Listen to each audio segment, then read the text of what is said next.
We just stepped on their face with a hobnail boot and broke their nose. The way to the end zone, and Georgia is going to conquer the Crimson Tide. So how about them fucking dogs? That's what I told them.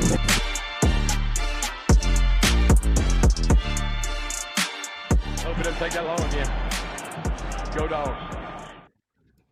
Ladies and gentlemen, welcome back to the 100 Sanford podcast. Back in the building. As Foss would say, it's another week. We still undefeated, number one undisputed champs in the nation.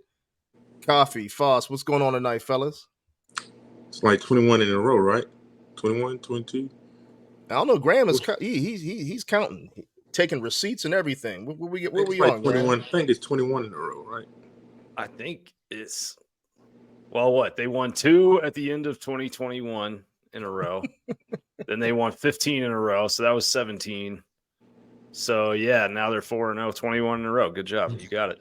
Hey man, that's like rich people problems, right? You know, when you ain't got to count your money, you just keep counting wins and championships. It's making money on interest. Yeah, man, we got them rich people problems. I like that. What y'all been up to, man, over the last week? Hey man, just watch a little ball. I went to the game. You know what I'm saying? It was nice, and it's been a minute since I've been to a night game. So it was good, cool to be under the lights and stuff. See the fellas. Hung out with Musa Smith, Tim Jennings. Saw Jonas as usual, Jonas Jennings. Saw our guest from last week. Nice. D-Walk. So D-Walk, talked to him. Did he give you that discount on the car wash? Nah, I ain't asking about it.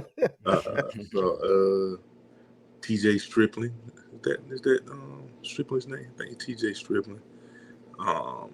Hey, Foss, you know what you're doing right now, right? You know what you're doing. You big timing us. Yeah, dude. Man. It's always good. It's always good to see the guys, man. Flexing on his heart. I see. You know what I'm saying? And then it's always crazy. You see pictures after the fact, then you see who you missed.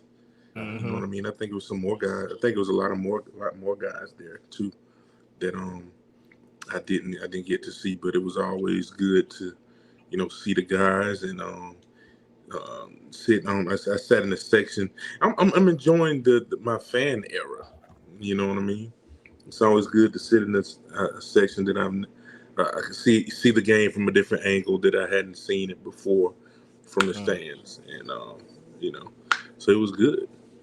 Yeah, again, I'm gonna just call you big time in this, but it's okay. You've seen it from different angles, seeing it from the field, the sideline, and and especially since last year when you went to the national championship game and had to take that panoramic picture that with you right over top of the rail, right behind the bench, smelling wings and everything. I don't know if I'll ever be able to repeat that again, but that would be nice.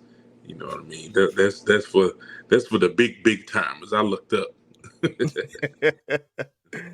Hey man, before we really get this night started, man, we got a great show. We got obviously we're gonna talk a little bit of Georgia football. We got Auburn coming up this week. But we also got a great guest coming on later. But welcome to the 100 Sanford podcast as usual. Before we get started on this great evening, click on the subscribe button and then send the link to another member of Dawg Nation to watch and follow. Catch us on our website, 100sanfordpodcast.com. Also on TikTok, IG, the X, and all listening streams to catch the podcast. Follow and repost the content and interact with some of the top dogs in the pod game, which is us and quite a few others. But, I think we do it better than anybody out there right now.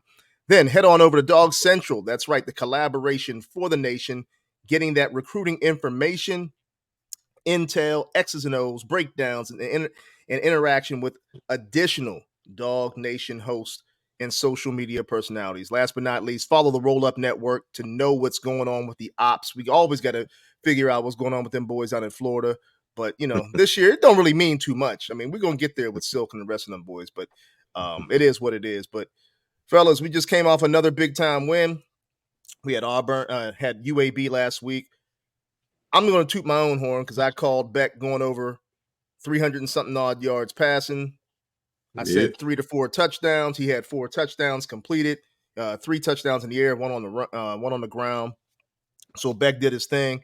And my boy Tyke Smith just continues to ball out. He's going to be like a super duper All-American by the time he's done this year. What were your thoughts on last week's game? Yeah, he's making plays. I'm getting my little tidbit because Graham gonna have the real scoop. On now. That's the professor right there. But yeah, it was good. It was and good one's professor. He is the professor. He know he got this real scoop. But it was nice. It was nice to see, man. How about that doggone Brock Bowers is a grown ass man. No doubt about Jeez that. Louise, that dude. He's not fair. He's not fair, man. I'm gonna enjoy this last year of Brock Bowers. Hey, George, enjoy it. You know what? I really want your bona fide assessment of Brock Bowers because, again, people keep thinking, okay, yeah, we're TE Nation, tight end, whatever you want to call it. But there's not very many guys like Brock Bowers. You can bring in the top recruiting class you want. Yeah, that dude's a different type of dude. He's just different. Yeah, he's very different. He's he's rare. Everything about him is rare except his size. You know what I mean? But he's strong as an ox. He's explosive. He's fast. He's quick. He has a little wiggle. He can catch. He can do it all. And I hear his work ethic is off the charts, and it shows every Saturday. You know what I mean? So, he's a guy, he's one of those rare guys that I've been around a lot of good tight ends, even in my short time at Georgia, and short compared to the lineage. And, Jermaine Wiggins, Super Bowl, couple Super Bowls. Larry Brown, he played in the NFL. He went to Super Bowl with the Titans. Randy McMichael. That's my brother right there. He was a stud. Stud. Ben Watson, stud. You know what I mean? Little under unknown guys like Jason Rader. He played for a little bit in the NFL. Javaris Johnson, he was pretty good. Ended up tearing his ACL with the Falcons. He was good. And then after I got left, they had guys like Leonard Pope, Martrez Milner, like, you got guys. Like I said, it's just a tight end factory. My guy, with the how do I forget his name that quick? He's with the 49ers right now. Charlie Warner. You know what I mean? It's a tight end factory up there at UGA, and it's not slowing down. It's actually taking off even more. You know what I mean? Fitzpatrick is out there balling, right? Fitzpatrick, is he still with the Falcons? He's with the Falcons still, isn't he? I'm not sure. I think he might have made it. I know he was there last year. I think he's still there. But yeah, man. It's a factory. But Brock, like, he stands out. He stands out. He has it all. Is he gonna have the career of Ben Watson, Randy McMichael, all them guys? I don't know in the NFL, but from what I can see, I can't. The way they use tight ends now, I can't see it being any different. Yeah, and they got another one last week. They got a commitment from Ethan Barber, who's like a 6'3", 240 kind of flex style tight end out of Alpharetta. And now they got commitments from the number 1 and number 4 tight ends in the 2025 class, both homegrown Georgia kids. The other one's Elias Williams. He's the legit 6'7", 6'8", and can move. Like, reminds me a lot of Leonard Pope, actually, now that you mention him. But yeah, like you said, it ain't stopping at all. And for me, the UAB game, it's hard not to notice Brock. Like, I was doing my 12 takeaways kind of recap deal on the Dawg Central site, and I was going back through the game that he had. 9 targets, 9 receptions for 120 yards and 2 touchdowns. But what was crazy is the average depth of target for him on all those catches was just 1.1 yards past the line of scrimmage. So 111 of 121 yards came after the catch. And I know people, especially with like the Nikar decommitment that came on Sunday, I know there's all this angst. I know there's angst on our message board. I know there's angst on other message boards about Georgia, needing another 1,000-yard receiver and feeding those guys. And my answer to that is that Brock Bowers is a once-in-a-generation type player. He really, as a program for the University of Georgia, they will have other great tight ends. And like we've said, this train's not stopping, but they ain't going to have another one of him. Like what he does after the catch is so unique. And I saw something today that he's on pace to become the first ever college tight end to break 35 tackles in a season. What he's doing, things that are truly historic. And my answer to the people that are worried about the wide receiver, stats and production is find me a wide receiver that can get 9 touches and get 12.7 yards after a catch per reception in any game. Right. And I will sit here and pound the table and advocate for them to see 9 targets like he did. But, I think the thing to remember also about what they're doing with Brock right now is that running back room is still very banged up. They didn't have Kendall. They didn't have Roderick Robinson in that game. And a lot of that kind of stuff where they're just play actioning and slipping him out in the flat or running these screens. It's an extension of the run game. And it's, it takes stress off of the passing game. And it's an opportunity to get the ball in the hands of your best player and let him work. And I mean, dude, a lot of those yards that he was coming up with, like he's getting hit 3-4 yards past the line of scrimmage and he's just carrying 2 guys, past the sticks. Like the plus value of him is crazy. He's different, man. I'm as much as I don't want to see him leave, as much as I want to save it this year, I'm looking forward to see what he can do in the NFL. And hopefully he lands with a team that knows what to do with him because he's very rare. I've watched a lot of football, for my own enjoyment and for a living, and I haven't seen too much of that. He's different. Like it's kind of like Kelsey is different in a different way. I remember, I was responsible for the Chiefs as a scout. Oh, really? And I remember seeing him when he was young, when he was just first guy, and I was like, this guy is different. He has some different stuff. Like how him after the catch, his wiggle, and he moved to like a wide receiver.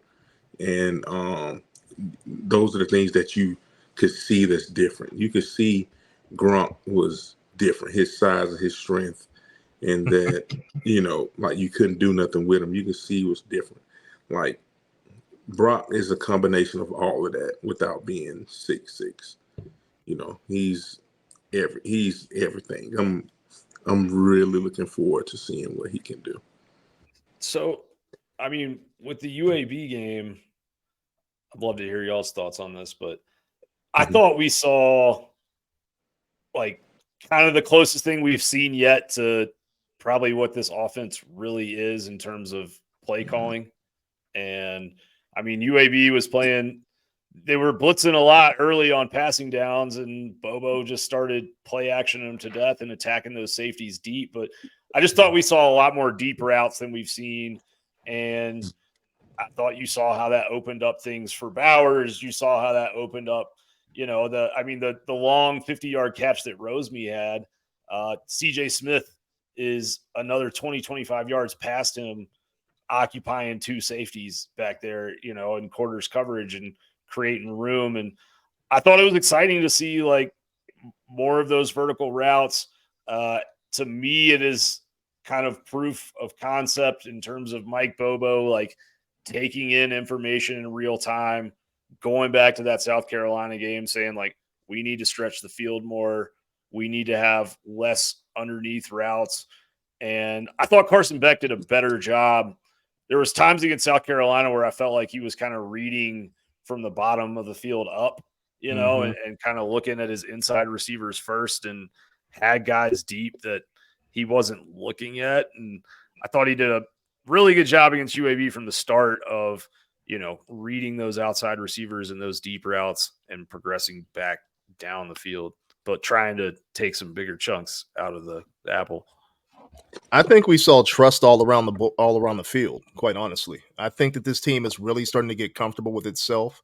As you mentioned, Mike Bobo starting to call a different style of game, but it also goes back to what Foster had already said earlier in the year. They're going to win different. They're going to play different. It's going to be a different style of team that from what we've seen in the past. When you take away some of your best running backs and your running back depth, obviously that the play calls are going to look different. I think if we had a full complement of running backs, this offense would actually really be crazy right now. I think some of the big shots that they actually get downfield would be more explosive plays because you have to respect the run. But right now, teams just aren't respecting the run. So therefore, it's eliminating some of those deep plays, but it goes to show you how well that they are progressing over the last couple of weeks because now they're starting to hit those deep shots, even without a full complement of running backs. I think Edwards coming in changed the entire concept of that because now you got somebody you have to respect that has a little bit more wiggle once he hits those holes. And I think that opened up a lot. The other thing is we already talked about Brock Bowers and what he's able to do. So he himself already takes 2 or 3 guys out of the equation. There's always a spy on Brock Bowers.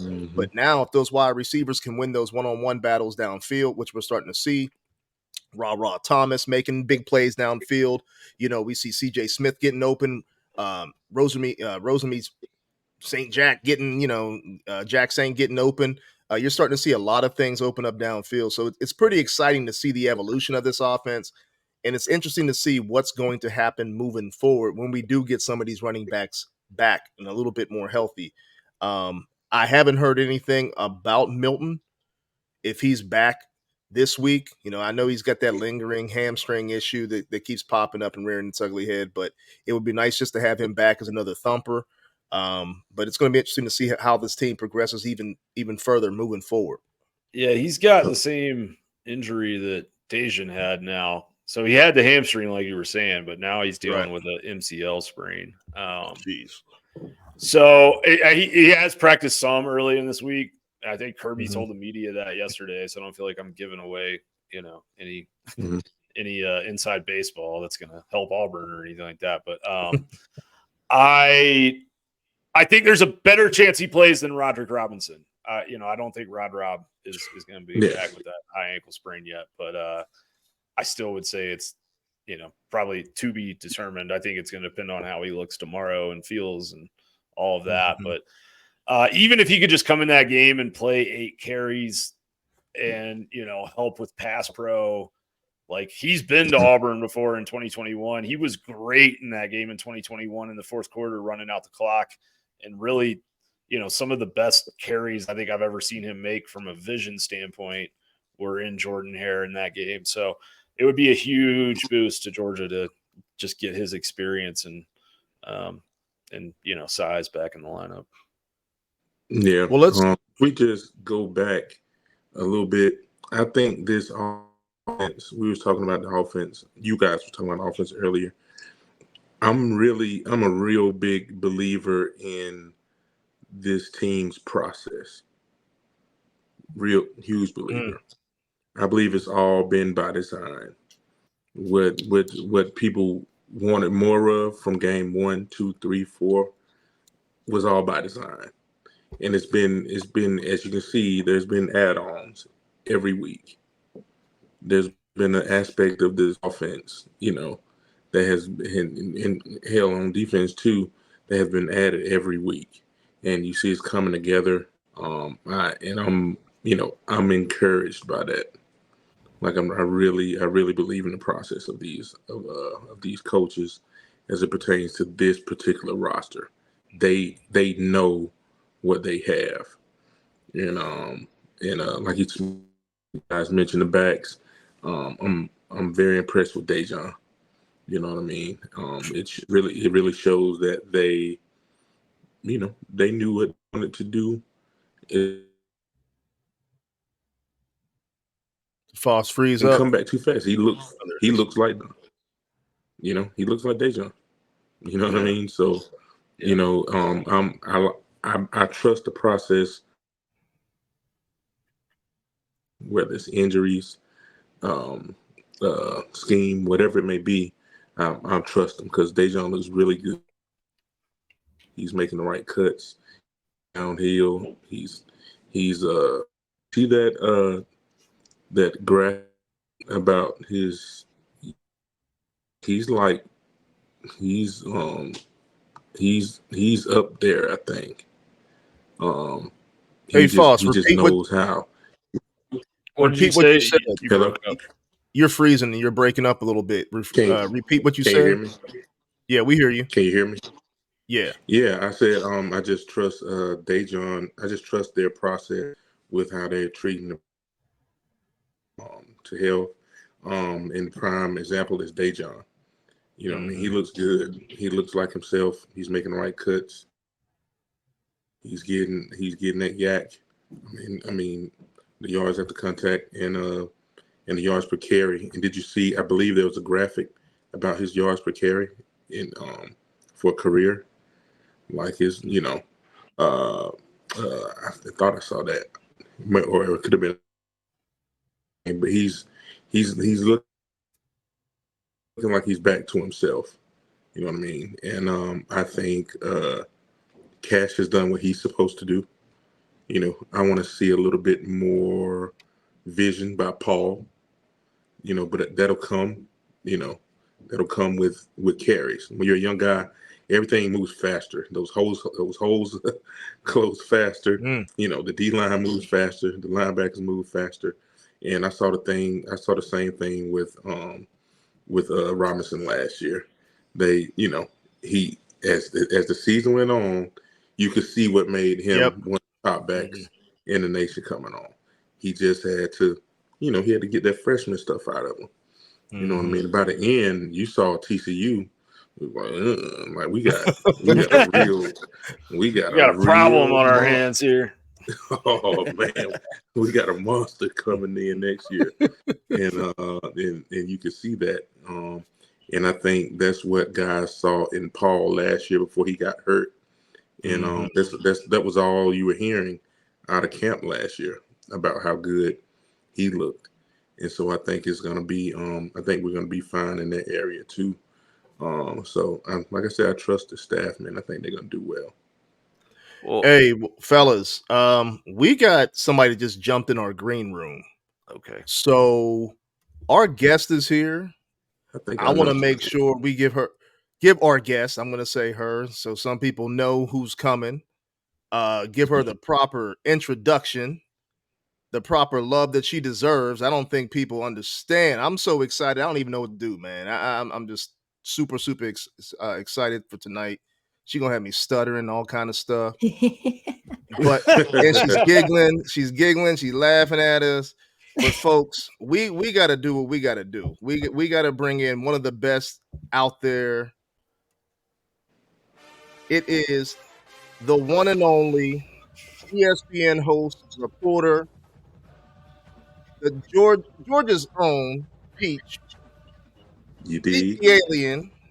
She is Elle Duncan, who's in the building.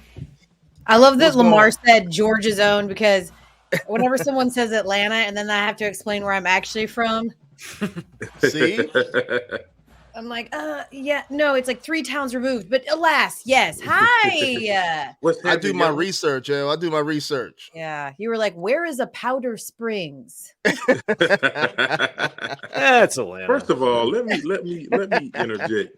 We can see who's the professional out of all these 4. Either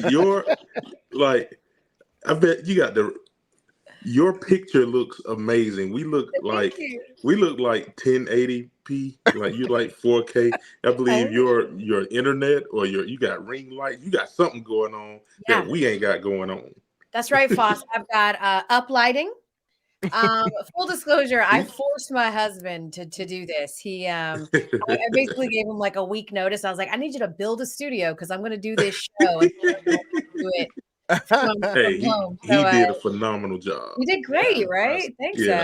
I feel embarrassed now. We got to do better, guys.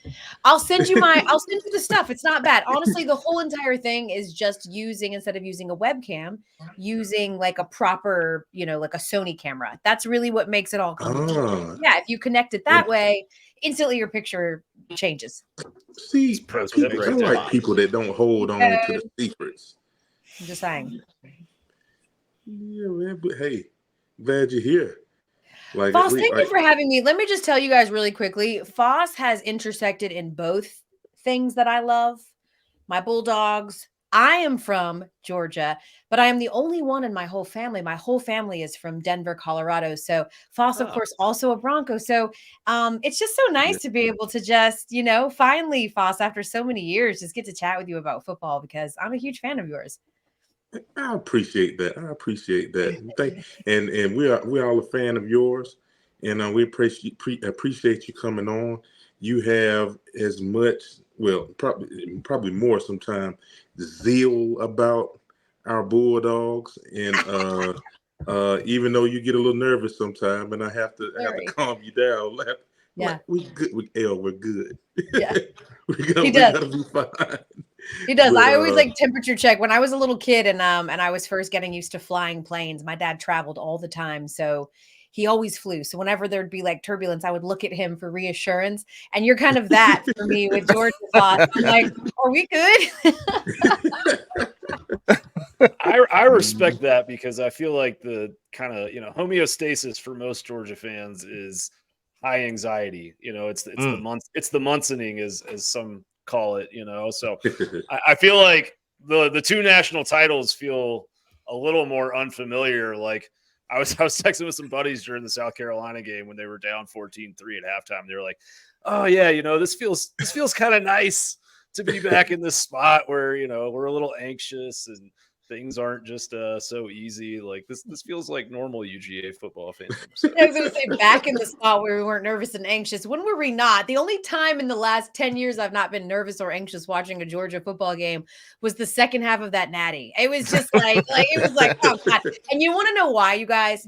Not just because we were beating the dog shit out of TCU, but because I had somehow snuck down. I ended up, I got these tickets and I'm grateful to get them. It's nice, whatever. But they put me in the TCU side. So I was like, oh, why? And so by halftime, because I can't even enjoy what we're doing right now. I'm surrounded by TCU fans. So I sneak down to like the floor seats, at Inglewood.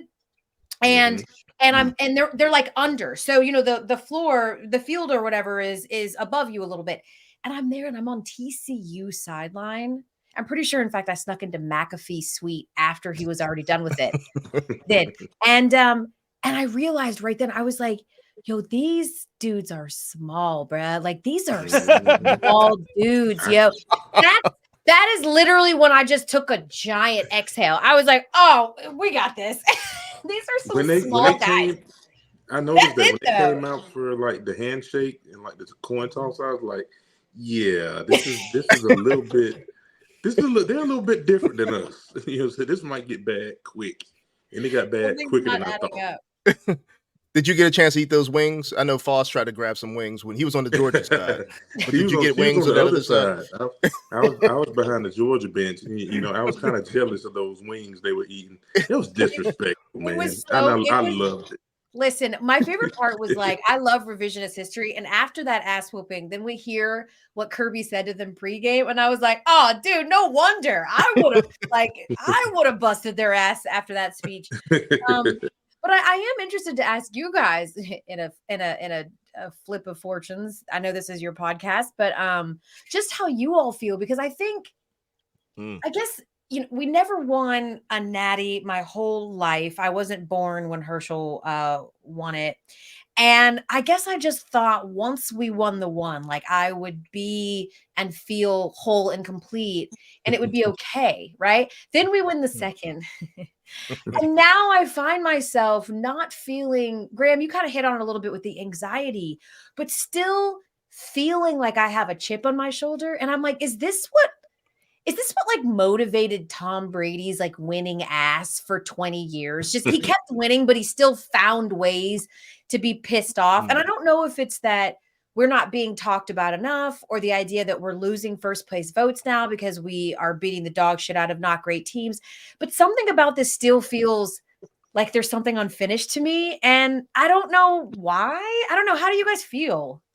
Elle, let me, because that was a question I was going to throw at you. We've had like Pollock on, we've had Ben Watson on, we've asked them all these questions. Why does ESPN not show us the love that we think we deserve, right? And I think that we always get kicked to the curb on it. Like, okay, they always go back to Alabama, they go to Tennessee last year, they go, well, it's Florida State this year. Georgia is not that sexy team. I don't think we get the love that we deserve, and I think that's what creates that chip on the shoulder, which I embrace. Quite honestly, if you made the comparison with Tom Brady, his first couple championships, it was the Tuck rule. They were winning with defense. They cheated. That's for my brother out there. We're Steeler fans, so we know that they cheated the first couple Super Bowls. But the bottom line is that I think that's what drove him. It was the lack of respect, and I think I want them to continue to disrespect us so we can continue to keep this thing moving, because I think that's the only thing that's going to hold us back is getting the love nationally. Yeah, I think playing devil's advocate, I will say too, you guys, that like from a media perspective, they don't like winners. Like winners are boring to them. Even when Brady was with the Patriots, it would be like, okay, well, it's too easy to just pick the Patriots. It's too easy to just talk about them. We've got to be different. So I think there is a certain element of, all right, Georgia's been on top for the last couple of years. We feel like we've given them their flowers. Like now the storyline is Alabama over, right? Like the story is their chip on the shoulder because of the dynasty. And then of course, Dion's been stealing tons of headlines and rightfully so. It's been really fun to watch.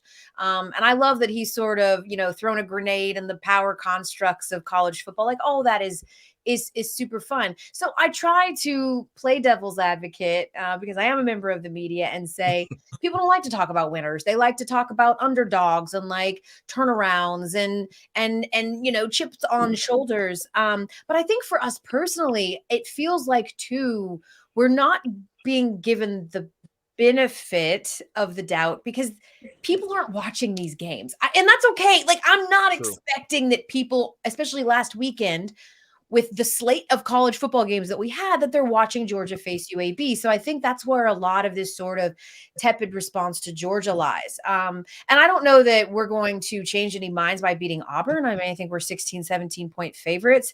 But I do think that there could be potentially some opportunities here, guys. Because like when I am watching the first, 4 games or so of the season with Georgia, I'm just seeing a team that is just sort of sleepwalking a little bit. Especially in the beginning of games. Now, listen, we're not freaking out. I think they're outscoring teams by like 166 to 45. So nobody's like ringing the alarm. But I'm interested to see if Auburn at home can sort of hit them in the mouth early enough to precipitate that offense waking up sooner than we've seen it, because it's been no offense in the first quarter. The defense, for some reason, Achilles heel has been that second quarter. And then, of course, we all know what happens in the end. So a team like Auburn, maybe you can't get down on them. And so I'm interested to see how we respond. Before you came on, at least I was talking about how I trust the process of this team. So I think we're easing into the season. Yeah. Holding a little bit, holding our cards a little bit. Sure. Trying to get some people healthy, seeing how we can win. The laundry list of is ridiculous right now at this point in the season. It should not be this long, 4 games in. I know. But they're trying to figure out how to win in this way, and then hopefully, just bust out like gangbusters once we get everybody. Like we don't even have our top receiver from last year. We don't have we don't have Ladd and all those guys. And so I trusted I'm going to the Auburn game, and one of my boys that's going with me, he's like, man, it ain't fun no more. I was like, we're gonna talk cash shit the game. He's like, it ain't fun no more, man. This game used to be back and forth. He was like, I don't care. I'm still talking. I don't care. They could be trash. And I hope they're trash. You know what I'm saying? I hope they're trash. I'm still gonna talk because they gonna talk. You know what I mean? Is the Deep South oldest rivalry, or clean old fashioned hate, whichever I get. Yeah, it's the Deep South's oldest rivalry. Us and Auburn, and so it's gonna be fun. It's still gonna be fun. I still want to be bad. I don't care how bad they are, and I think if Kentucky can keep are Kentucky undefeated? Yeah. They play Florida this weekend. Kentucky undefeated? That'll be they play Florida this weekend. That'll be a good undefeated, game. And you're so freezing up a that'll little get bit some more attention. They said that'll get some more attention on us. If we go and then lean into the Florida, people are gonna have to start respecting us. As we go on. I mean, I liked what you said, Elle. I mean, winners are boring unless we're tearing them down, right? Like everybody tuned into Alabama Ole Miss last week to put the final nail in Saban's coffin, and then of course they won the game, and we got to wait for that if it happens at all, right? So I think with Georgia, the thing that is that's kind of been my theory going back to last year is that they kind of use some of these games like practice. Yeah. People don't like to hear that because there's only 12 games in a college football season, and that feels insulting in a way, I think. But like they played 33 guys on defense last week. They won't do that against Auburn. And in particular, there's sort of in this pattern offensively where whatever they're not good at, whether that's like, okay, we're not good at zone scheme runs, so we're going to make our offensive line go run 25 of them today. I think that's kind of the brilliance of what they're doing, right? And the continuity that they have on staff, I think has allowed them to kind of just continue in the pattern that they had in 2022. But there is a point where you want to see them come out and really like smack somebody around in a way that says, we are number one, we are a threat to go win that third straight. And this is a great opportunity to do it. Auburn's offense has been hot garbage all year, but they do have a good defense that has, held teams in check. And I think if Georgia was to come out on offense and really light it up, especially in the first quarter and the first half, that would be a data point that says like they are the legitimate number one, and it is kind of them, and then everybody else is another tier below still. But until we see it, it's hard to make that argument, right? I agree with you, Graham. I think that the tough part is that, to your point, like sort of the bread and butter all time for Georgia has been their running game. And we're sort of seeing them stumble out of the blocks because of injuries. We all understand how much they've been hampered. And I think Dejan's has been bouncing back. But that is going to be Carson Beck's best friend. So we keep asking all of these questions. I think this team looks a lot like last year's team. And you do make a really good point, Graham, right? To me, last year you had the benefit of Monken and sort of knowing that at some point they'd be able to do it. Because if you remember last year, it was sort of the same way. They beat Oregon and that felt really good. But then they just were they barely beat Missouri week 4. It just was like they were sort of just playing with their food again. But we had, I think, the benefit of the doubt, being that we were the reigning champs, but also the consistency of Stetson Bennett and also, returning some of these starters and having Ladd and all of this stuff. So the reason I think that there is not as much enthusiasm for something that has never happened, right? Like that's to me the amazing part. You're talking about a team who could potentially be headed towards history, something that we haven't seen since they were literally wearing leather helmets. And that isn't compelling. But I do, because nobody wants to be wrong and nobody really knows what Georgia is yet. So once we can sort of put a game together that shows them like, okay, sort of these tenets or these tent poles that we've come familiar with from Georgia are there and in place. They don't, no one really wants to go there yet, And I hope you're right. I hope that Kirby is using all of this as the preseason. My biggest concern is just, I hate piling on, but I just, the Mike Bobo offense wasn't exactly lighting the world on fire years ago. And so my concern is that are we not revealing our whole playbook? Are we holding something, or is this just the offense? Is it a regression? Yeah. Is this just sort of where, is this sort of the same offense that some might have called vanilla at points during his tenure before? So that's kind of where I'm at. Like, I just want to see, it's a new OC. That's no small thing, guys. With this defense, or the potential of this defense, I'll take this Bobo. I'll take the last Bobo. I'll take any point. That's 40 points. That's fair. 40 points a game. You know what I mean? I'll take it. You know what I mean? And I think they're going to be fine. I don't think they've been throwing out the whole playbook out there. There's been no reason to. They're blowing people out. They're getting, upwards of close to 600 yards a game. Sure. You can't really ask for much more than that.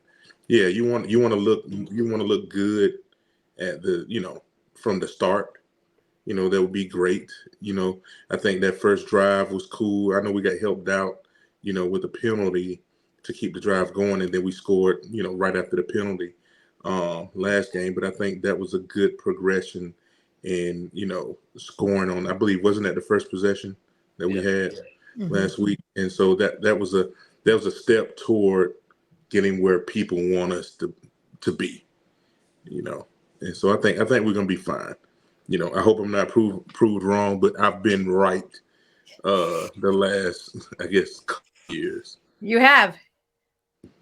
Well, I mean, what do you want? Mind you, sorry to cut you off, Grant. I looked back up. I searched my name and Munkin on Twitter, the other day, and yeah, he got a fair share of not so nice things from me too. So people need to remember where we came. People like to forget where you came from. Munkin was not very popular. Oh yeah, his first round of play calling early on. Yeah, 2020 was bad. 2020 was real bad early. Real bad. Yeah, it takes some time. You got to know what you got. Get a feel for what you got. And this is in some ways a new team. This team, like I've said, this season of 100 Sanford, we're gonna win different. We're gonna win different. But long as I can use that room in Houston and go to the game in Houston, that's all I care about. Yep. Let's get to the natty. 100%. Let's go. Hey, baby. Well, and they all have stinkers, right? Like I appreciate you bringing that up, Foss, because the 2021 SEC championship was not a well-called game offensively for Georgia. Putting the ball in Stetson Bennett's hands 47, 48 times, whatever it was at that stage in his career, probably not a winning recipe. But then, you do remember the good times with Munkin, like the 65 points in a national title was kind of the magnum opus, right? But what do you want to see from Georgia over, not just on Saturday, but over the next couple of weeks to inspire some confidence, especially in Mike Bobo? Just establishing the run game. And I'd like to see them hit a couple of deep passes. I think that's where Stetson and the offense really started clicking last year, and how they started setting the world on fire. It was just, this idea that he would be a game manager, and he really, was a legitimate deep threat. So I'd like to see them open it up just a little bit, but really just establish the run game. I mean, like I said, I think, Dejon's going to turn the corner, but he had 66 yards last week. And you just, again, I understand, at this point, they're so good. We're mincing, we're getting really particular. We're splitting hairs and all of those things. I guess that is what I would like to see. I would like for us to have a statement game. I would like for us to remind people we're fucking Georgian. We haven't lost since, gas was only $6 a gallon. We that's what I'm looking for, guys. I want them to, I don't want them to sort of, limp to another win or even to another halftime. I want them to come out and say, we are sick of you disrespecting us, and punch someone in the mouth. If that's Auburn, if that's Kentucky, I don't care. I don't want for it to come in the SEC championship, but I'm okay with that too. I think that the part of the therapy that us, Georgia fans have to accept is that Kirby has built the same thing we always wanted that Saban built. He built a factory, dude. He built a factory. And as much as we love the names that are in that factory, and they are a significant part of the success, Kirby has built something foundational. And so it's okay to say that, it's an established institution at this point, what he's done at Georgia, and that it's okay to accept the fact that even if we don't three-peat, we are always going to be perennial contenders, and we can sort of let some of that anxiety go. So we'll see. But yeah, punch him in the mouth, like score 21 points in the first quarter. That's what I want. Elle, I was going to just ask you that because I was sitting there thinking about, I get blasted by other guys that come on the show and they're like, I don't want to talk about Alabama. Heck, we had Walker on last week. I ain't come on here on your podcast talk about Alabama. So I got to ask somebody who's done this thing nationally. What are your thoughts in terms of Kirby? Where does he stand right now as the nation's top coaches? And where would you put Georgia's program up against anybody else right now? The Alabama program or dynasty, the Clemson dynasty. Where would you rank Georgia right now, in your opinion? I mean, listen, these things are always time will tell. Ultimately, it's really easy to put Georgia number one right now. They're riding 2 straight national championships. They've been in 3 in the last, 5 years. So it's really easy to sort of say like, okay, it's Georgia for sure. But I would have said a few years ago that it was Clemson, and look how far that fall has, right? Like it has been a dramatic fall. College football has completely changed. The landscape is changing. We're moving into sort of what's essentially going to be 2 conferences. It's going to be an AFC, NFC type of thing in college football, the SEC versus the Big Ten. And that's kind of where we're at.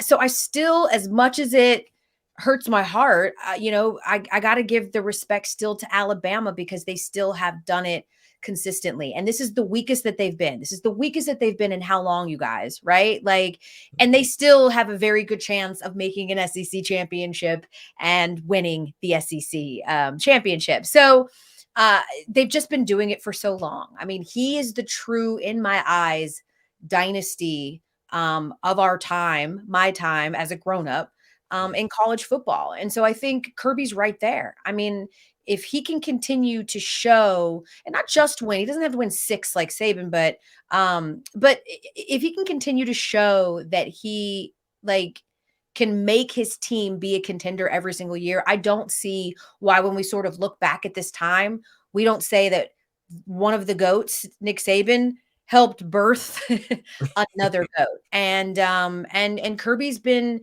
incredible. And we loved Mark Richt. Like, he was an amazing guy. I love him as a person. He's still a colleague. He was such a great coach. He was so steadying for our program, and he was fantastic. And he didn't come close to the winning that Kirby Smart has done in half the time. So Kirby is the guy. And right now, everyone's chasing Georgia.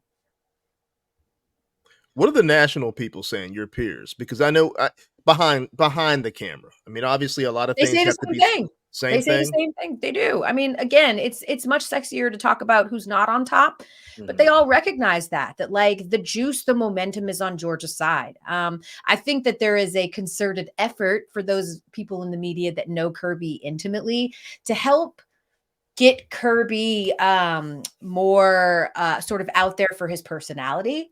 You know, I'm sure you guys know Kirby's pretty funny. Like, he's got like a whole personality that doesn't really come across as much in the media. And I don't know if that's intentional on his part, but I think so for Kirby, it's about becoming Nick Saban, even if it's because he's such a, Eeyore and sour, like he's got a persona.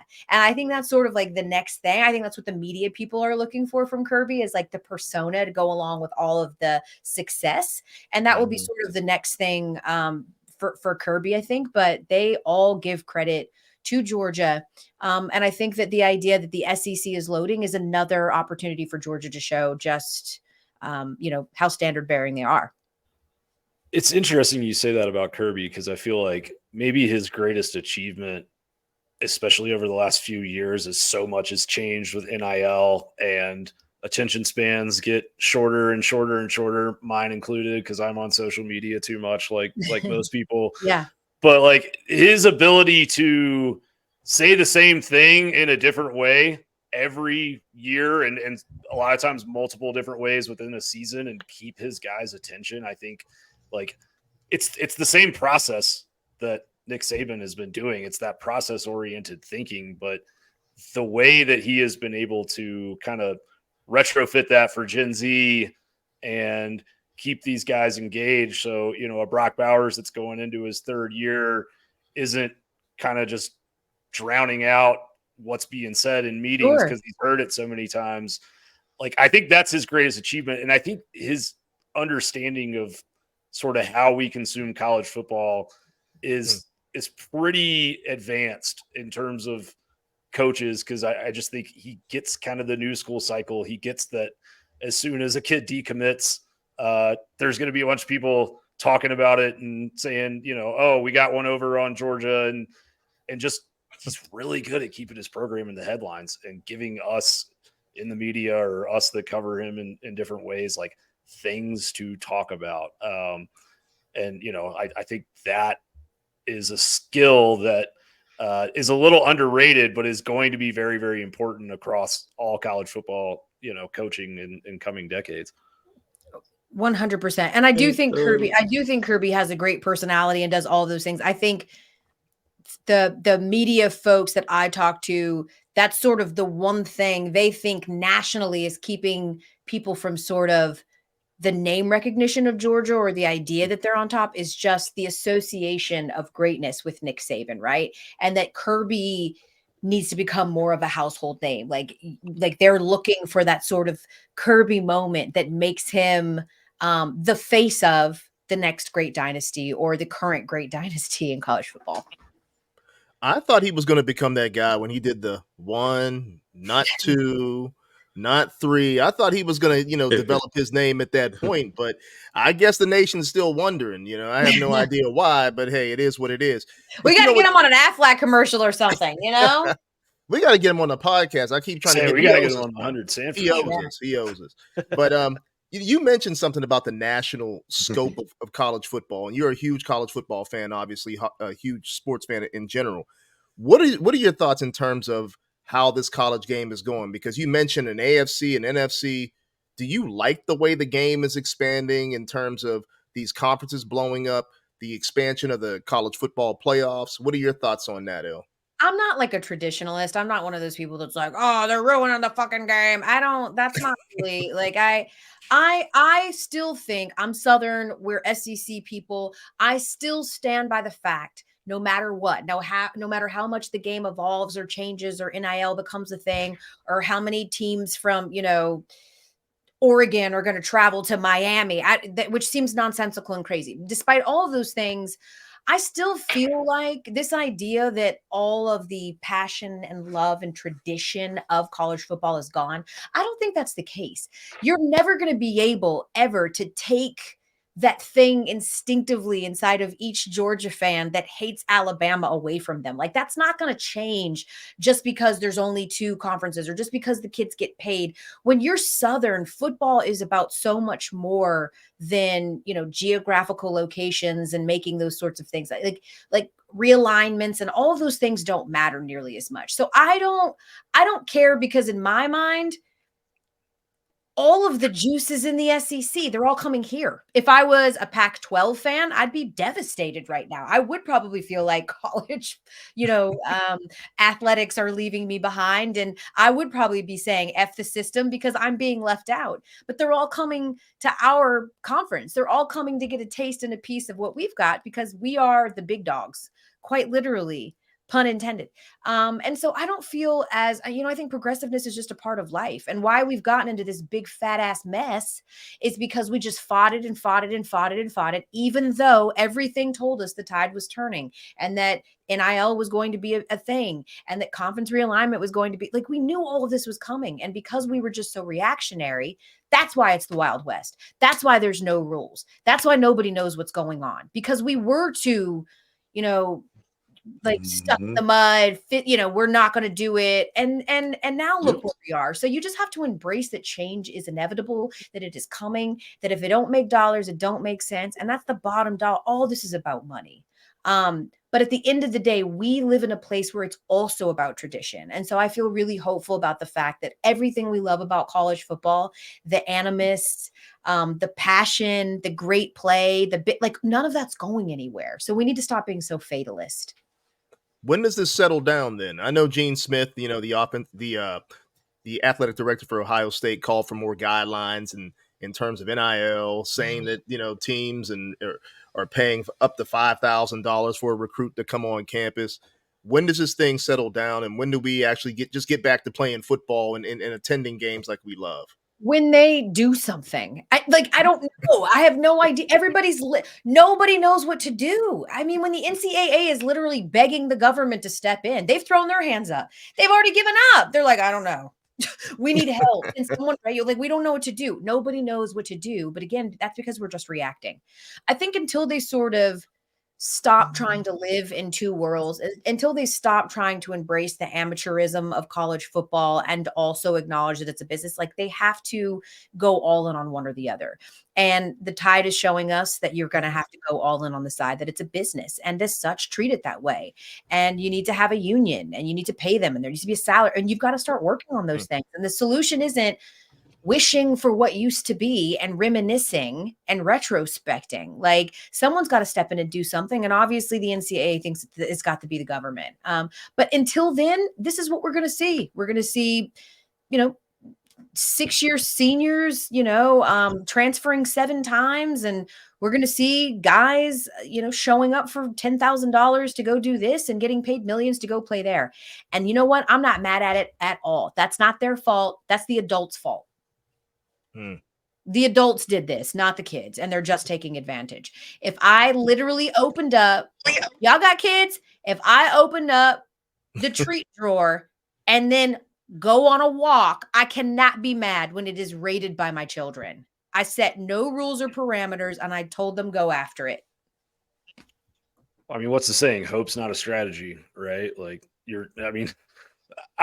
anybody that is paid to be a conference commissioner and is coming in and saying, well, let's just let Congress handle that. Like, to me, that's a extremely big, warning sign of, hey, these guys don't know what to do. But when in the history of anything has punting to a legislative body ever been the answer to a real solution? Never, so I think what's fascinating is just going to be how does this spread talent around? And Canada, Georgia, who kind of came up under the old system, maintain that spot on top. Same for the Alabamas of the world. Same for a lot of these SEC programs that we're used to seeing win a national title every decade or two.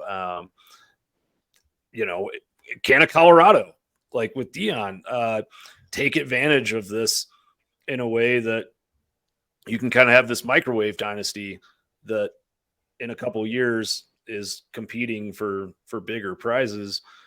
I think that's fun and exciting. And I don't know the answer to it, but I think it can be good for the sport when you see kind of, new kids on the block come and compete with the old blue bloods. Of course it is. And you know what? Honestly, it's damned if you do and damned if you don't. A few years ago, it was like, is Alabama shitty for college football? Because there's no parity and they're always and then we implement a system that allows you to have instant parity, and that you're going against the establishment, and that's not what college football is about. It's so you can't win. And at the end of the day, it's great for fans. There is a reason 10 million people watch Dion at 2 a.m. barely beat, CSU. No one cares about that game. My family's from Colorado. Foss, you were there. Don't nobody care about that game in your life. I live out here, yeah. People watch that because it is exciting, and because they are looking for flash in the pan, great fun moments. There's nothing wrong with that. You're always going to have your staples and your blue bloods and all that. And there's nothing wrong with having opportunities for different programs to be the flash in the pan. Look at TCU. What a great story. And look how fast that came down. And I don't think anything wrong with that. It was a great story, and we can do all the, the retrospecting we want and say, oh, someone else should have been in there and da da da da da. But it was a fantastic story.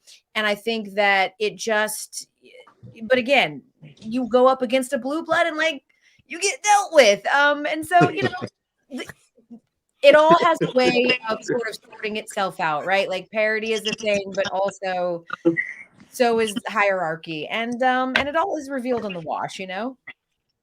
Elle, you know what? I got to get this thing back on the rails. You know, we're part of the Roll Up Network, and there's a bunch of Florida boys, and so I got to ask you this question. You know, we talk about this, you know, the conference realignment and all this other kind of weird stuff that's happening. And Kirby brings it up often. You know, he talks about the cocktail party. He talks about it should be a home and away series. What are your thoughts on that? You know, because we got to bring that. We got to talk trash about Florida. We got to do it every episode that we have. But what are your thoughts about that rivalry game? And should it be home and away? Should it be in Jacksonville? What are your thoughts? It's been so tough I have a bunch of Florida dudes on my show, like my CP and it kind of, well, I mean, honestly, like I wish they were decent. It would be a lot more fun to talk shit, but they aren't. Right? I know. I was like picking up every time I go to say something to them, you know, like after that Utah game, it was just like, this is kind of sad, actually. I still love it. Yeah, I was a person that grew up going to the cocktail party in Jacksonville, and I kind of love what it was. I have not been, full disclosure, in many years, mostly because my liver couldn't take it anymore, I don't think. But I do think that there was something that was really special and magical about it, you know, despite the fact it's not exactly neutral when it's only like an hour from Gainesville. But I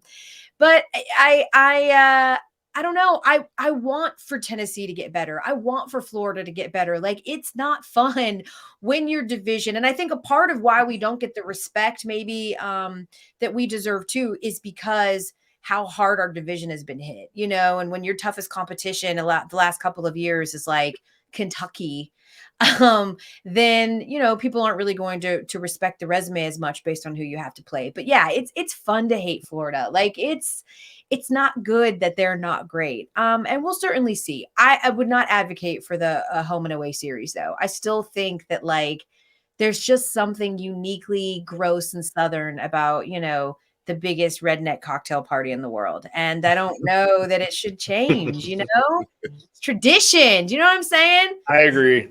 Yeah, then you can take your kids one day and be like, that's where your mom puked, right there on that corner. I didn't go to my first one until maybe 5 years ago, other than playing in it. And it's pretty cool. You know what I mean? It's pretty cool. It's crazy how they managed to split the stadium straight down the middle. It's fascinating to see. Yeah. It's like almost 2 a row. Yeah. Like it's split in half. It's incredible. And as long as they can keep it like that, I'm fine with it. Yeah. You know what I mean? Yeah. If they want to bring it to Sanford too, hey, I'll enjoy that too. Same thing, but you know that I don't know if I want that swamp though. Don't want to go down there. Exactly, right? Like you don't want to go to the swamp. Yeah, no. Why would we do that? Yeah. I mean, as a college student, getting to have Thursday and Friday off for that game, and then like all your friends are basically going on a beach trip together. And it's Halloween weekend or somewhere thereabouts. Yeah. Like it's pretty unique, first of all, but it's also just a whole lot of fun. You know, maybe too much fun sometimes, but I think weather probably has something to do with it. Oh yeah, it's perfect. Because there's potential to be very cold in Athens around.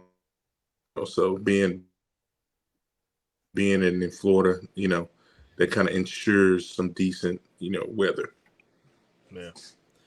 Hey, well, before we let Elle go, I know she's busy. She's one of the most busy women in Hollywood / ESPN / doing commercials / acting and ride along and all that other good stuff. Yeah, I do my homework. I see, Lamar. Look at you. I saw that too, actually. Right?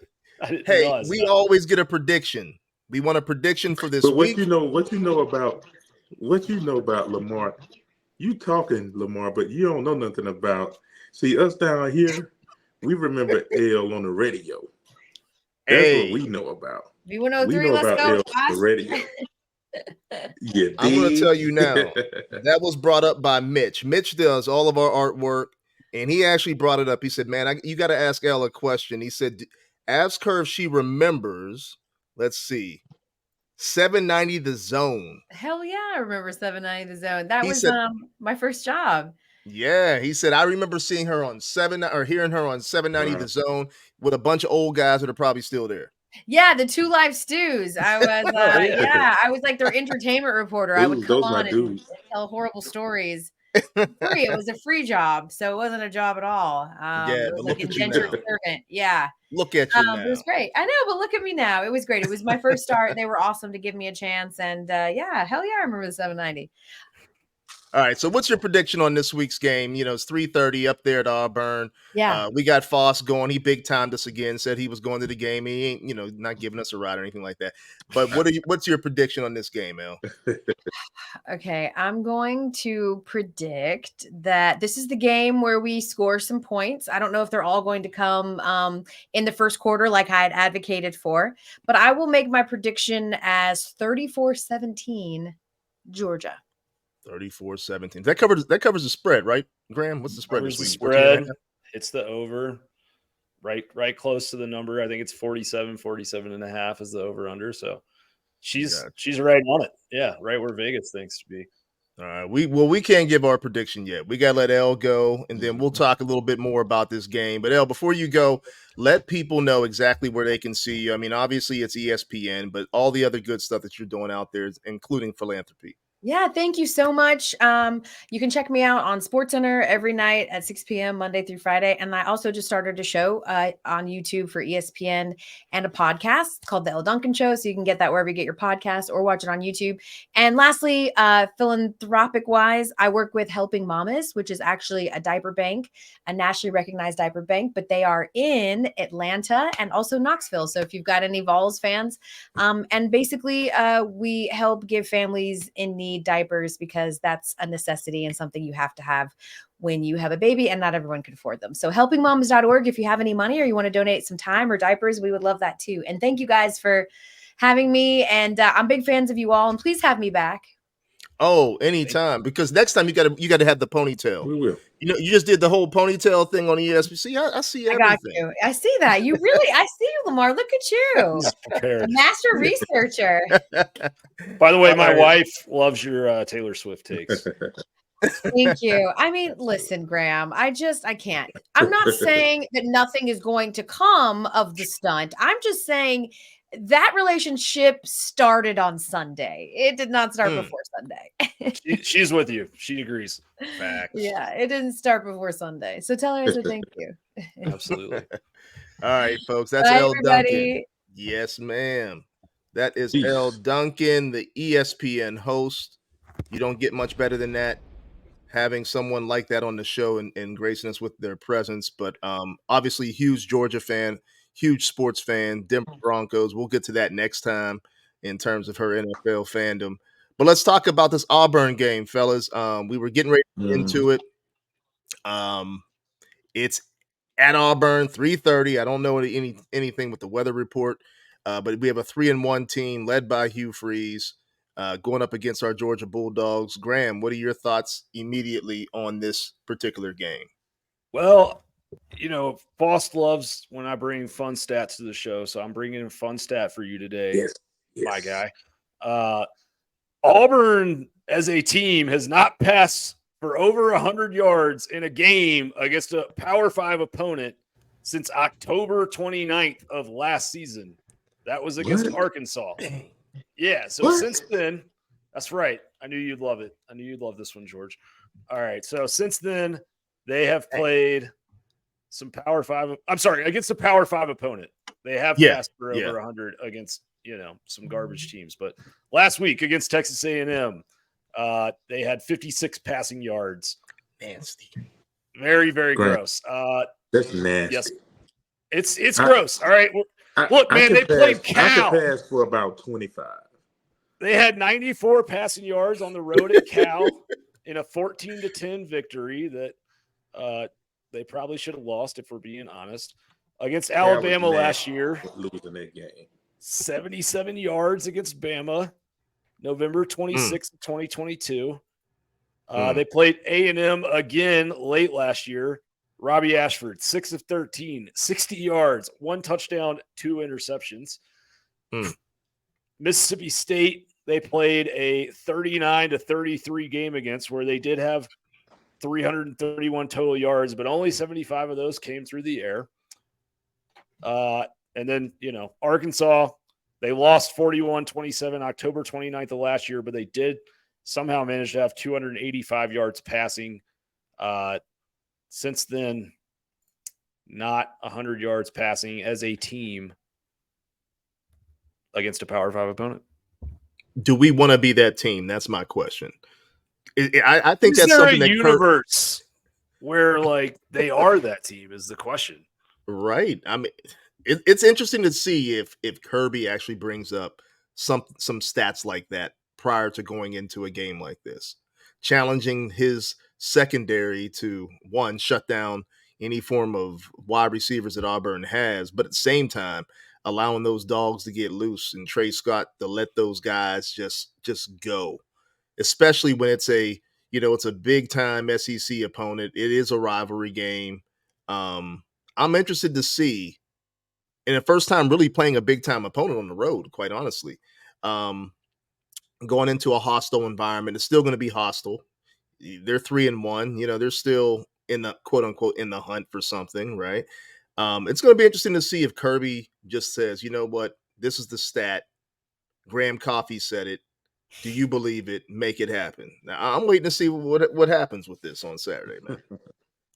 So, just to give a little more context, our guy Josh Dawg Stats, he put some stuff up on Twitter today. So, for the season, Auburn is last in the SEC in expected points added through the air, 99th nationally.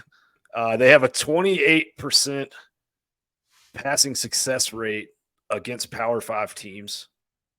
They have thrown on first down 14 times this year, 21% success rate, 3.4 yards per play with 2 sacks and 1 interception.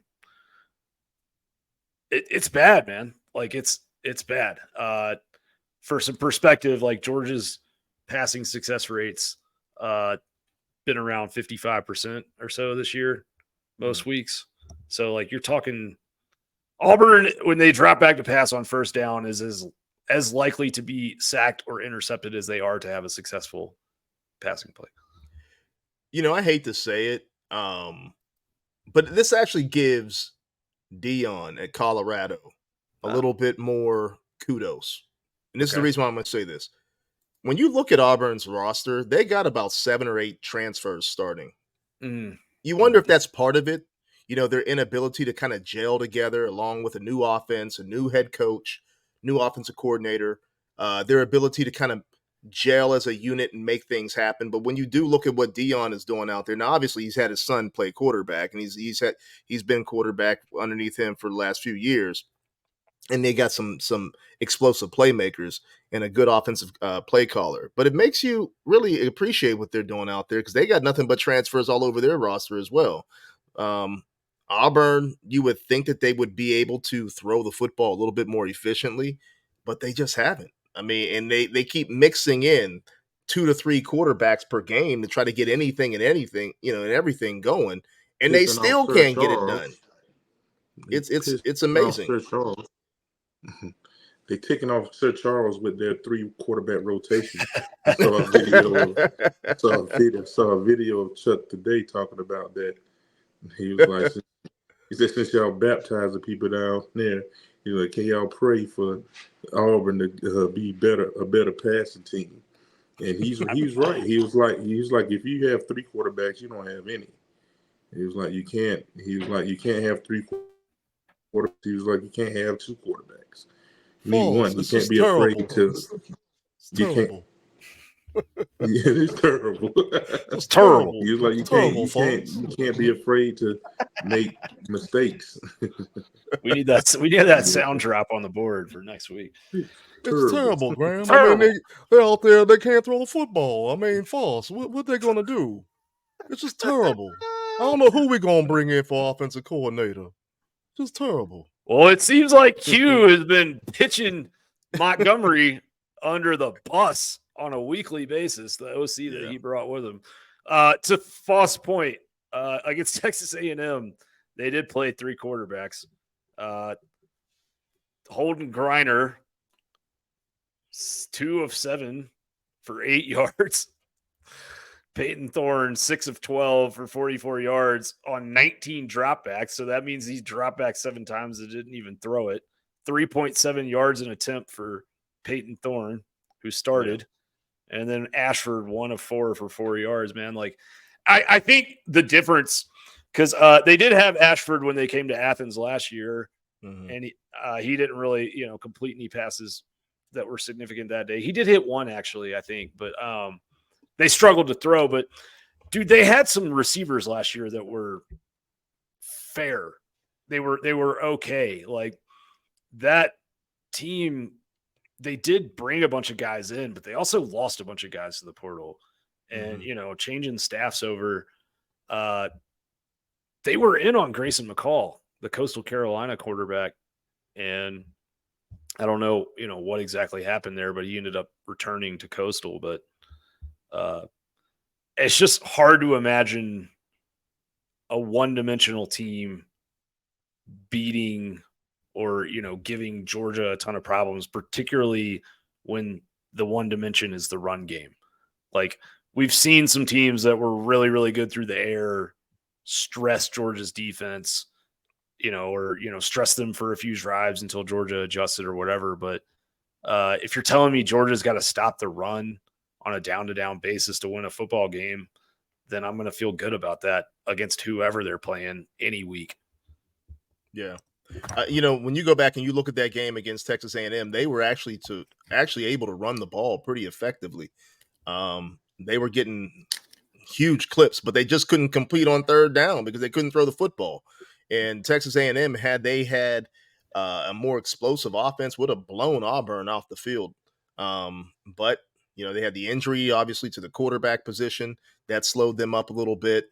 But I'm like Graham, I don't see any situation that can come about where you can beat a top-ranked defense like Georgia just by running the football and not being able to throw the football effectively, creating balance. And not only that, creating field position, right? Because that's really what it comes down to. You got to be able to win the field position game against Georgia to even be close.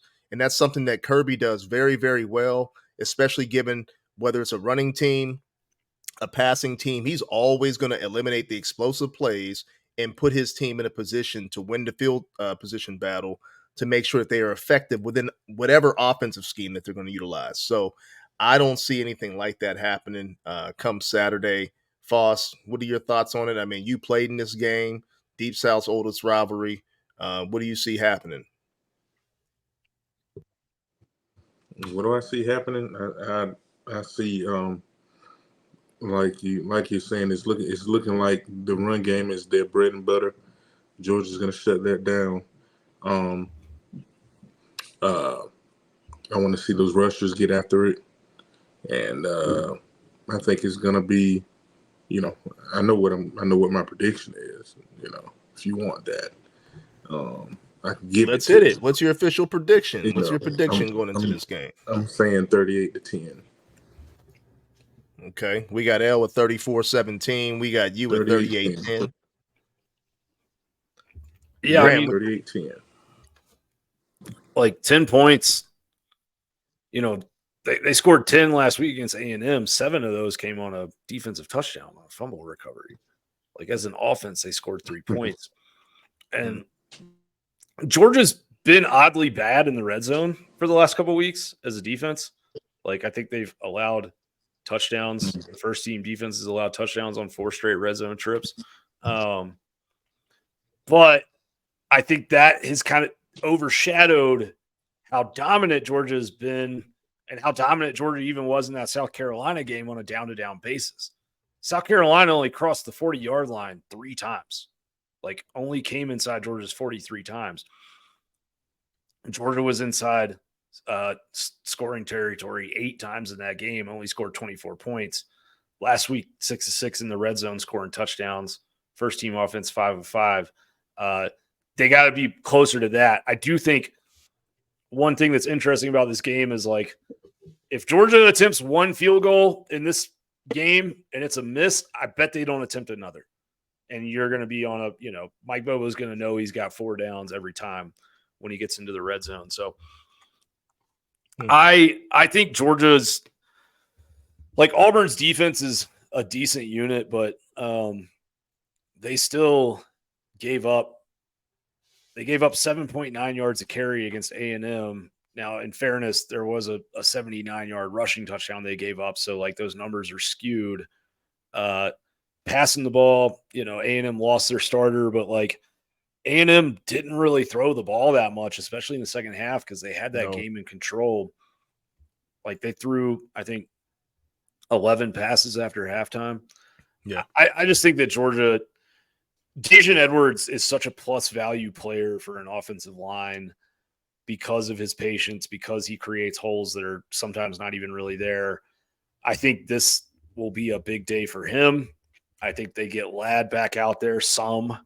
I think you get Bullard back in the secondary. I think they kind of fire on all cylinders for the first time this year, and I think they get up.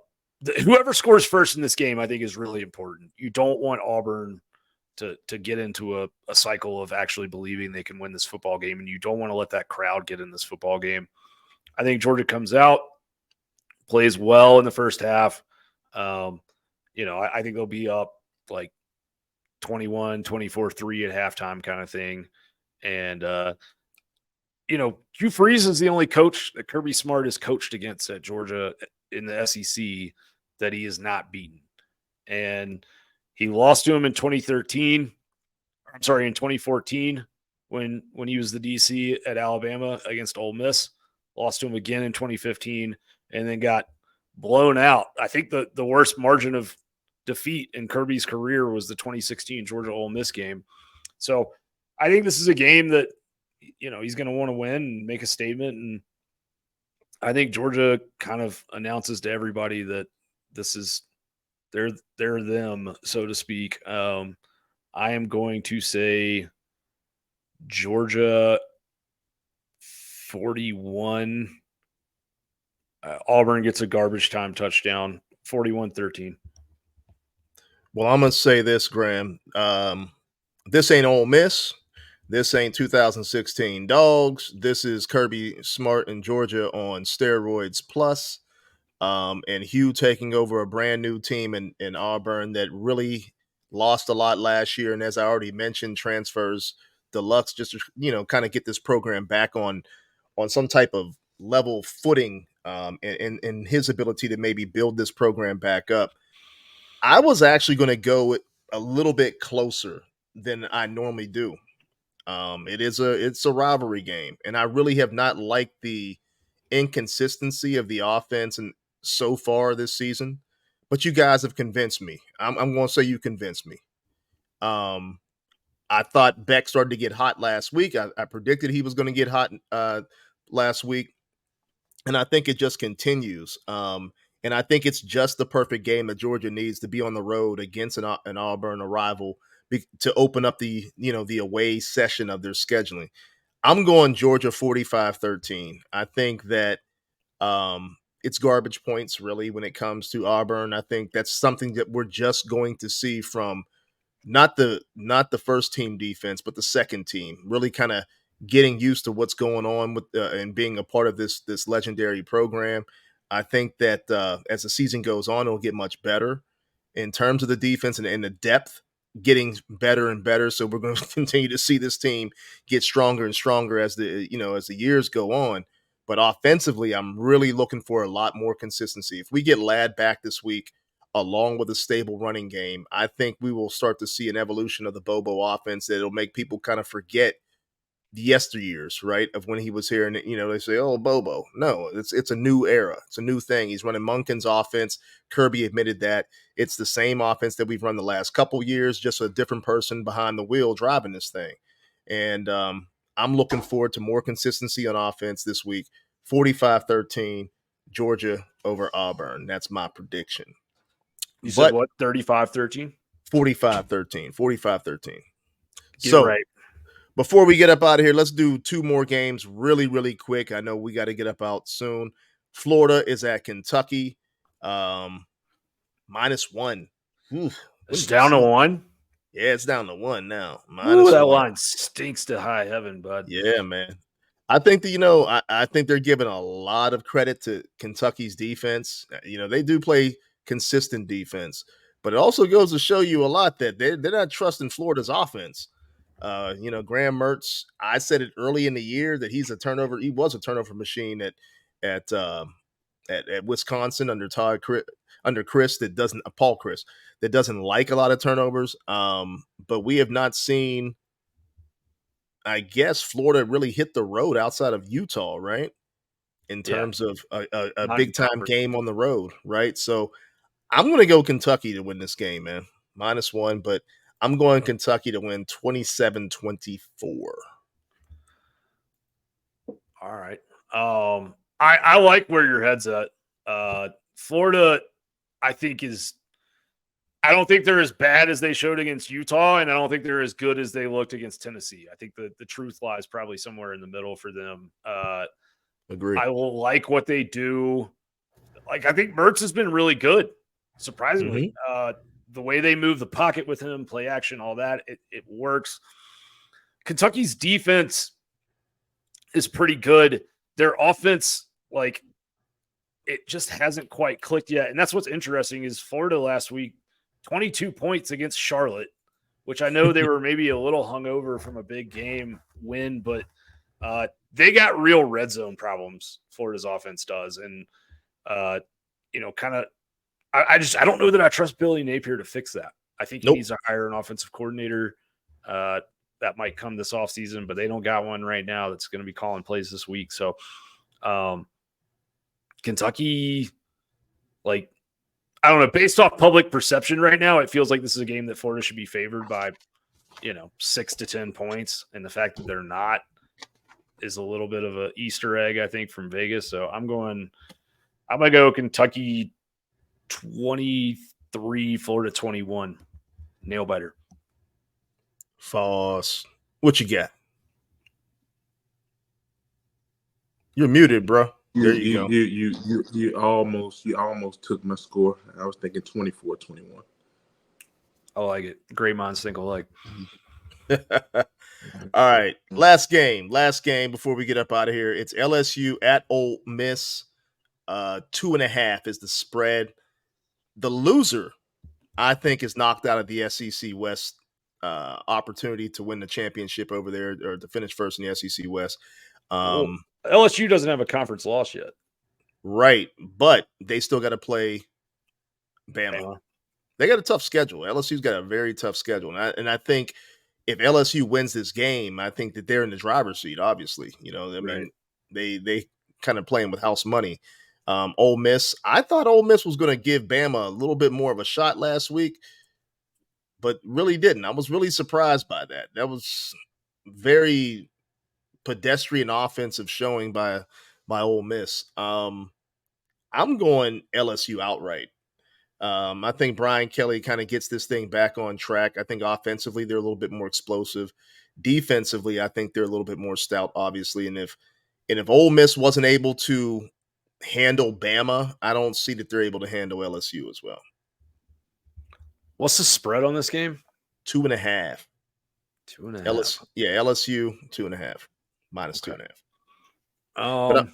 But LSU by 7 at least, easily by 7. It's only 2.5, huh? Wow. Yeah, it's at Ole Miss. I know, but I'm going to go LSU. I'm going to say 31-23. So yeah, I mean LSU.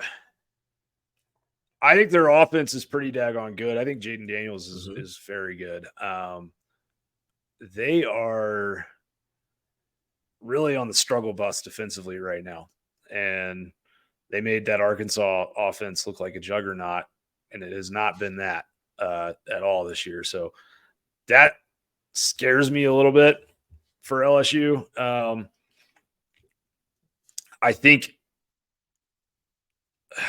I just think Ole Miss, though, is still pretty one-dimensional. Jackson Dart, we've yet to see him win a game with his arm since coming to Ole Miss. There was a lot of hype that had changed. They got good backs. Their running game is decent enough, but I like LSU's matchup in the trenches. I think that I'm going to go LSU. I think they might run them out of the building. Let's go 37-20. Mr. George Foster, what you got? What are you doing, Grant? What do you mean?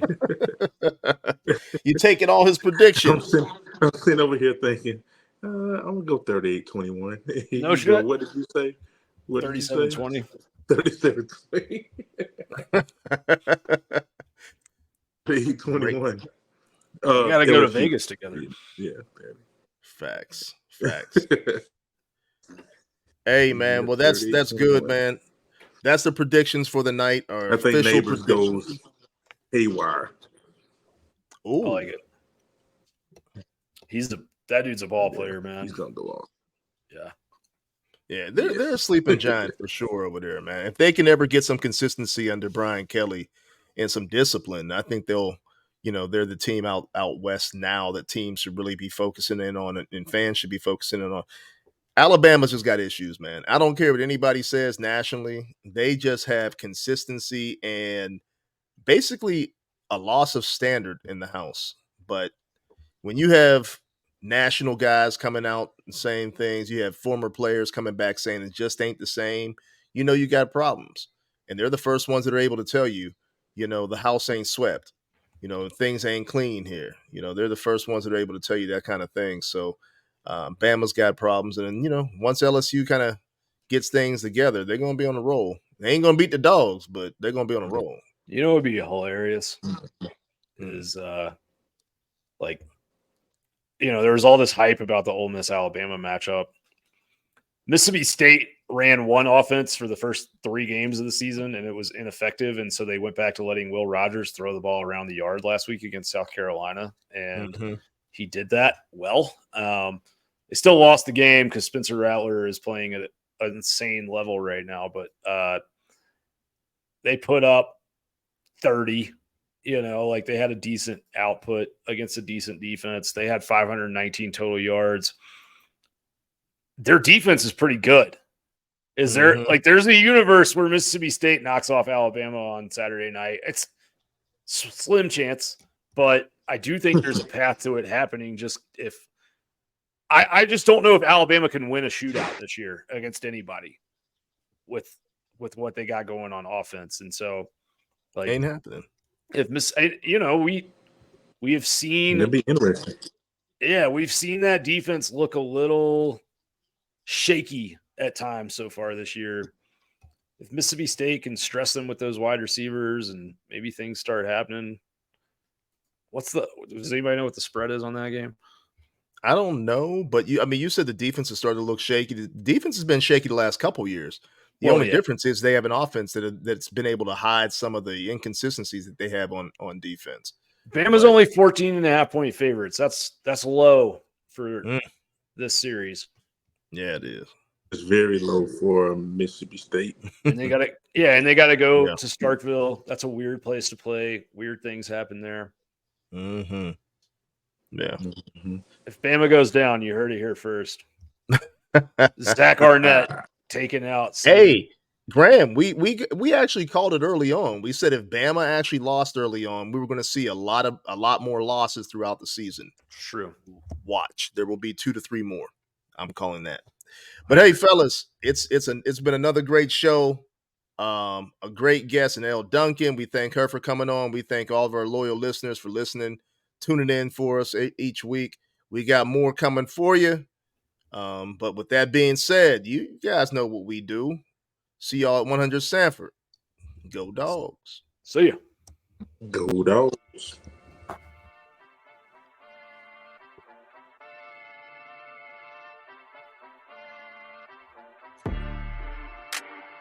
Thank you for listening to the 100 Sanford podcast. Tune in weekly to hear fresh content from the 100 Sanford podcast every Thursday, but also with some pop-up shows every now and then as news breaks. You can also follow the content on our website, www.100sanfordpodcast.com, and email us at dogs@100sanfordpodcast.com. Lastly, reach out to us on social media streams. For Twitter, it's @100Sanford, but on IG, TikTok, Facebook, and other accounts, it's 100 Sanford Podcast. All right, folks, that's it. And as usual, see you at 100 Sanford.